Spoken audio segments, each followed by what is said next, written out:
First வருஷம் ஆடிப்பூர வளைகாப்பு விழா பண்ணியிருக்கிறீங்க. இந்த விழா உங்களுக்கு எப்படி இருந்துச்சு? நடந்ததுங்க. ரொம்ப திருப்தியா இருக்கு. 14 வருஷம் இந்த கோயிலுக்கு வந்துட்டு இருக்கிறேன். எனக்கு ரொம்ப நல்லதா நடந்துருக்குது. எவ்வளோ ஒரு பெரிய கோயிலுக்கு போனாலும் சாமி இவ்வளோ பக்கத்தில் நின்று கும்பிட விட மாட்டாங்க. சிறப்பா இருக்குது. எங்களுக்கு நினைச்சதெல்லாம் தாத்தாவும் அப்பாவும் அமைச்சு கொடுக்குறாங்க. எங்களுக்கு பெரிய கோயில் விசேஷங்கள்ல இந்த கோயில் நடக்குது. சக்தி வாய்ந்த கோயில். ஃபர்ஸ்ட் வருஷம் ஆடிப்பூர வளைகாப்பு விழா பண்ணியிருக்கிறீங்க. இந்த விழா உங்களுக்கு எப்படி இருந்துச்சு? வணக்கங்க. நாங்கள் பன்னிமலை கணேசனார்லேருந்து பேசுகிறேங்க. நம்ம நாகவழி திருக்கோவிலிருந்து பன்னிமலையில் சிறப்பு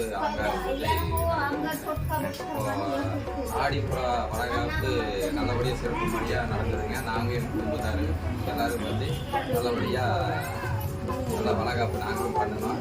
நல்லபடியாக நடந்ததுங்க. ரொம்ப திருப்தியாக இருக்குது. இதே மாதிரி நாங்கள் மேலும் மேலும் நிறையா எதிர்கள் பார்க்கலாம் நடக்கணும்னு. கோவிலில் ஃபர்ஸ்ட் வருஷம் ஆடிப்பூர திருவிழா முன்னிட்டு வளைகாப்பு விழா நடத்தியிருக்கிறீங்க. இந்த நிகழ்ச்சி உங்களுக்கு எப்படி இருந்துச்சு? ரொம்ப சந்தோஷமா இருக்கு. ஊட்டியிலிருந்து வந்து செங்கடகடைத்துல வீடு கட்டி இங்க பள்ளிக்கடையில வளகாப்பு நடத்தி ரொம்ப சந்தோஷமா இருக்கு. 14 வருஷம் இந்த கோயிலுக்கு வந்துட்டு இருக்கிறேன். எனக்கு ரொம்ப நல்லதெல்லாம் நடந்திருக்குது.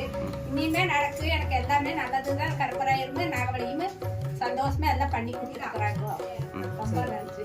சக்தி பாசக்தி. ரொம்ப சந்தோஷமா இருக்கு. எவ்வளோ ஒரு பெரிய கோயிலுக்கு போனாலும் சாமி இவ்வளோ பக்கத்தில் நின்று கும்பிட விட மாட்டாங்க. சாமிக்காக நாங்களே எல்லா அலங்காரம் பண்ணி பூஜை எல்லாம் பண்ணுறதுக்கு எங்களை அலோவ் பண்றாங்க. ரொம்ப சந்தோஷமா இருக்கு. இந்த கோயில நாங்க என்ன நினைச்சு வேண்டுமோ அது எல்லாமே நல்லா இருக்கு எங்களுக்கு. நீங்களும் வாங்க, கண்டிப்பா எல்லாமே நல்லதா நடக்கும். முதலாவது வருஷம் ஆடிப்பூர திருவிழா நீங்க வந்திருக்கிறீங்க. உங்களுக்கு எப்படி இருக்குது இந்த திருவிழா? ரொம்ப சந்தோஷமா இருக்குது. இந்த பெரிய கோயில் இல்லாத விசேஷங்கள்ல இந்த கோயில் நடக்குது. சக்தி வாய்ந்த கோயில். ஆனந்தமா எதை நினைச்சாலும் இது நடக்குங்க. ஒரு நம்பிக்கை நடக்குது. எல்லாரும் வாங்க, எல்லாரும் சாமி வேண்டிக்கிறேன். ஃபர்ஸ்ட் வருஷம் நடக்கிற ஆடிப்பூர திருவிழாக்கு நீங்கள் இந்த கோவிலுக்கு வந்திருக்கிறீங்க. நீங்கள் எப்படி ஃபீல் பண்ணுறீங்க? நாங்கள் தூத்துக்குடி மாவட்டத்திலேருந்து வந்து 10 வருஷம் ஆகி போச்சு. நாங்கள் வந்து சிறப்பாக இருக்குது. எங்களுக்கு நினைச்சதெல்லாம் தாத்தாவும் அப்பாவும் அமைச்சு கொடுக்குறாங்க. எங்களுக்கு ரொம்ப சந்தோஷமா இருக்குது. இந்த வளைகாப்பு விசேஷத்துல ரொம்ப எங்களுக்கு சந்தோஷமா இருக்குது. நினைச்சதை அத்தனையும் நிறைவேற்றி கொடுக்குது. சந்தோஷம்.